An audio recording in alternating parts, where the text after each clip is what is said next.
Welcome to today's video. My name is Kathy Prohoroff, and I want to talk to you if you are a woman struggling with stubborn body fat, stubborn weight gain that is not going anywhere, no matter what kind of diets you've been trying, no matter how much you're exercising, you're just feeling the struggle. So I get it. I work with women over the age of 40 on this exact strategy. And in today's video, I want to show you how you can make your body start to turn to more of the fat loss versus the fat gain modes. Because just basically, simplistically, at this time of life, our hormones are all over the place. They're changing, they're fluctuating. That's just what's going on. We're also in the decline age where our body's starting to decline. Muscle mass is being lost if we're not fighting to keep it and build more. So that's another problem that slows our metabolism over time if we're not careful about our habits and our patterns. And we are then putting on more fat. We don't want to sit there and track calories and portion out all our foods and sit there and measure everything because it becomes overwhelming and then we stop doing it. So if you're struggling with having to do all versus nothing and you just choose to come back to nothing because you just don't have the time or energy to keep tracking and putting all of that effort into losing the extra weight, then this is going to help you today.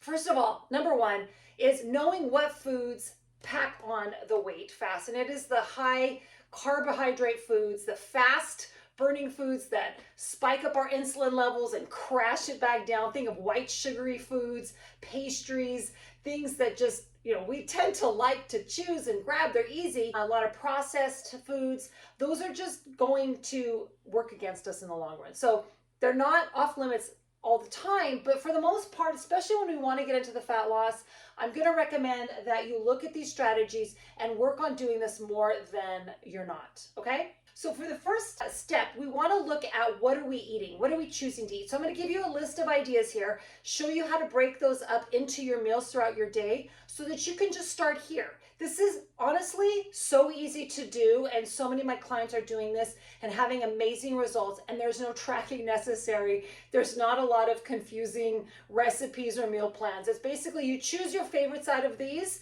I know it can be a little bit boring in the beginning, but until this gets to be normal for you, don't add anything else. After this gets easier and you get better at this, then you can include some other extras and change it up a little bit, more variety. All right, so first we're going to talk about, not dropping my board, protein. Because the problem with a lot of the women that come to me is that even though we know we need to get protein, some of us just don't even understand. I know you can see my ring light and my reflection. Everything that we've been taught, a lot of the things we've been taught have been from diet programs. So it's really not given us a lot of clarity on what should I be eating? How much protein should I be eating? Just as a basis, once you are starting to follow along a healthy meal plan like this and adding weight training, resistance training, and more movement in your day, you want to be aiming for 1 gram of protein per body weight.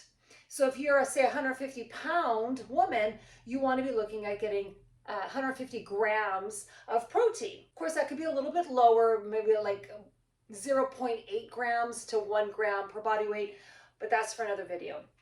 So some ideas or some options to choose for your protein, say like chicken breast, we have white fish. Any white fish is good. You can choose salmon. Now, as a side note, salmon also has some healthy fats, which is another macronutrient we're going to talk about, including in the system. We have things like, say, eggs, as well as egg whites. The egg whites, in case you didn't know, has all the proteins. Let's see, things like if you can do dairy, things like your Greek yogurts, your cottage cheese. Let's see, things like protein powder.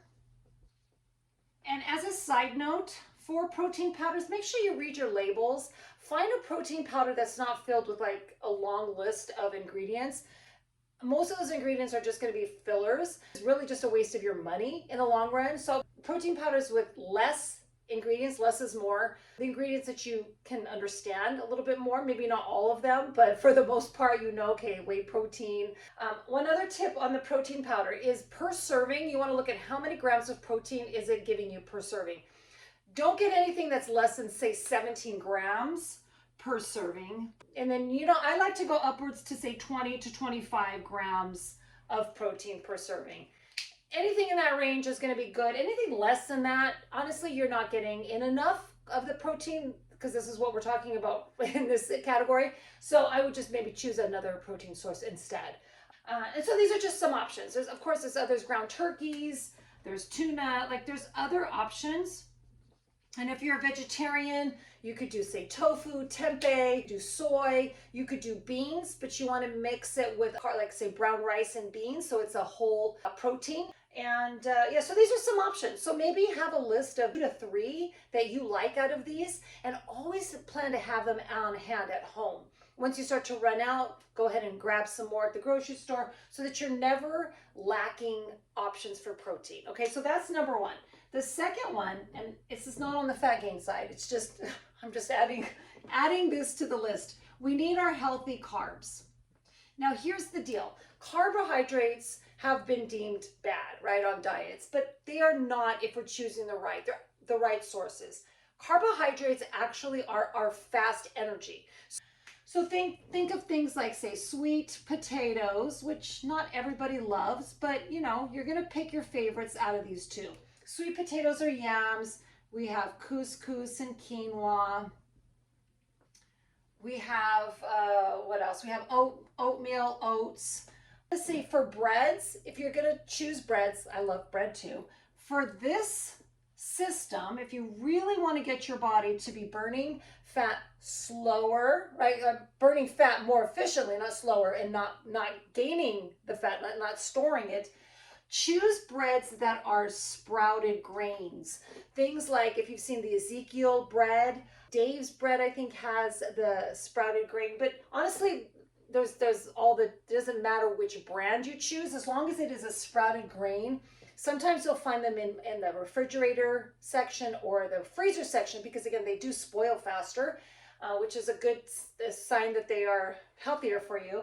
And so as far as bread goes, I would choose this. Like if you're having a sandwich for lunch, you can have your 2 slices of your sprouted grain bread, put some sliced turkey on there without nitrates. So that's an option for your protein too. Nitrate-free deli slices of meat. So you could do that with maybe some vegetables, maybe some Dijon mustard, and a little bit of avocado, and you have an amazing healthy lunch right there. Okay, so these are just some ideas. There's more, like your fruits go here too. Obviously, this is healthy too because it has your vitamins, nutrients, fiber. Like this is really important. And then we're not going to forget our healthy fats. Now, healthy fats do not make you fat. Obviously, if you're eating too much of anything, you can store fat. So we need them, and we need to be making sure that we are getting in enough throughout the day. So things like your avocado, you could think of, say, nuts and seeds. Maybe like your olive oil and your coconut oils.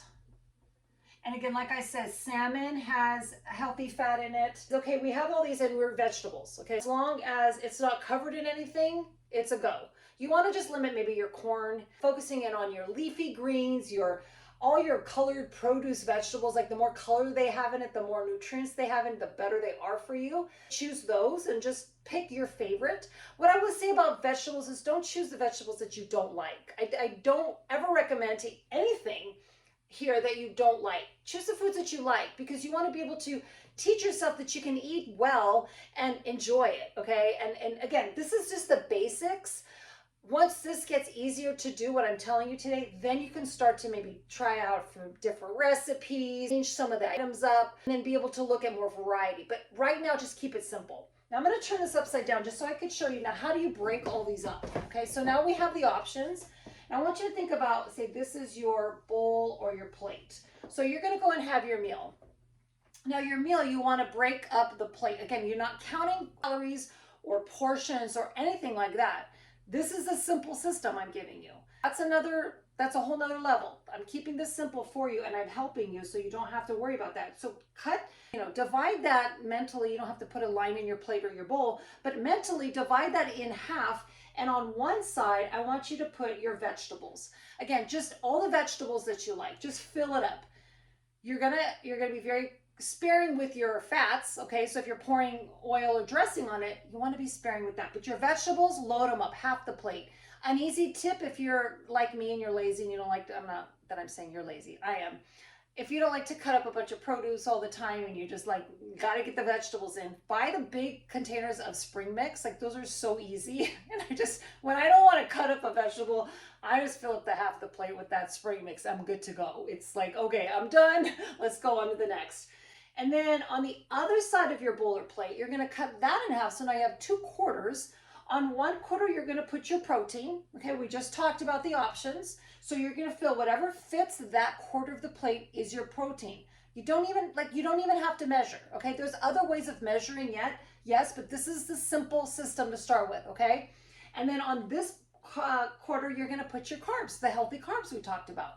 You'll also want to add on a little bit of your fat, so maybe do a half of an avocado, or like I said, some of your oil with maybe some vinegar and seasoning as your dressing.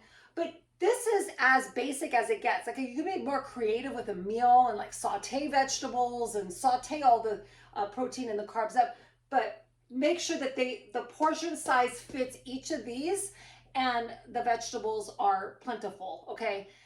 Honestly, this is as simple as it is. Now, how do you break this up so that you're eating enough throughout the day, not eating too much? Of course, this is quality nutrition already. The foods that we've chosen, high quality, you're getting in the right amounts for each meal. So you're going to be satisfied, okay? Now, 2 options for you. Option 1 is breakfast, lunch, snack, dinner. Now, if you like breakfast, you're going to do option 1. What I'm going to say is first thing in the morning, you have your water first though. Wake up in the morning, 20 ounces minimum of water. Drink that first. Then you have your coffee or whatever. Then you have your breakfast. 4 hours later, you're going to have your lunch.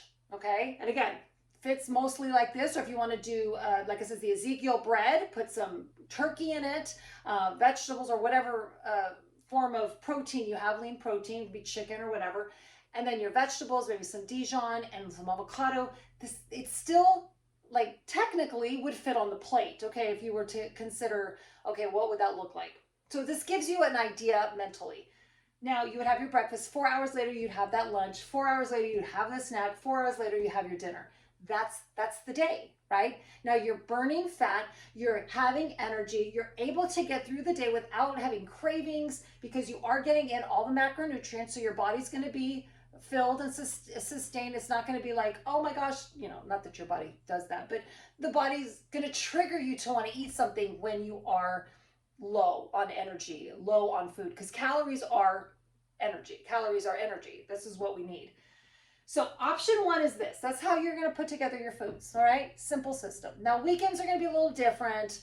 We'll talk about that in another video, but this is just like your everyday just strategy. Bam, bam, bam. Good to go.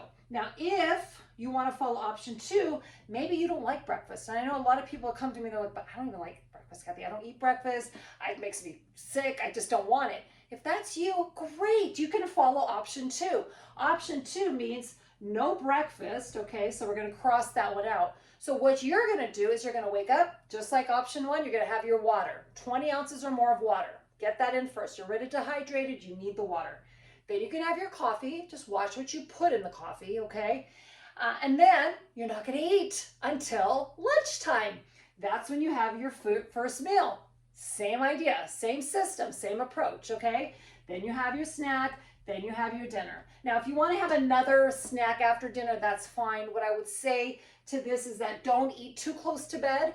So whatever time you're going to bed, try to not eat 2 hours prior. So if you're going to bed at 9 p.m., stop eating at 7, okay? So you can have a little snack at that time, and then you have time to digest the food and then be able to sleep better. And, it's just better results in the long run. One other option, if this is not an option for me, a quick, and we talked about protein powder, is doing a protein shake in place of the meal. So say for a snack, like after my workout, I always do my shake. It's quick, it's on the go. So you do your protein powder, you could do some ice, you could do some frozen fruit, you could do vegetables. Like sometimes if I do chocolate shake, I could get my spinach in there because I don't see the spinach. If it's vanilla, I see it and it's disgusting to me, but that's up to you. Maybe you put some nuts and seeds. I like to put a little nut butter in there, and maybe a banana, maybe even some low-fat milk or almond milk or whatever type of milk you like, or just water, right? And then that's going to be your shake. That's going to take up one of these meals or snacks. And honestly, guys, this is as simple as it is. Every single day of the week, follow this. Do this for 30 days. On the weekends, we will talk in another video about how to deal with your weekend foods. I do have some great tips for you there. But let me know if this strategy is going to help you. Let me know if you're excited to try it. Let me know if you do try it. Let me know below any questions, any comments. I hope this is simple because honestly, this fits me. This fits my world. This has helped me when I was overwhelmed. It's helped my clients do the same thing. Lose some weight. Get into that fat burning zone without having to get overwhelmed and track everything and walk around with the calorie counter. All right? Well, hope this helps. Thanks for watching, and I'll see you in the next one.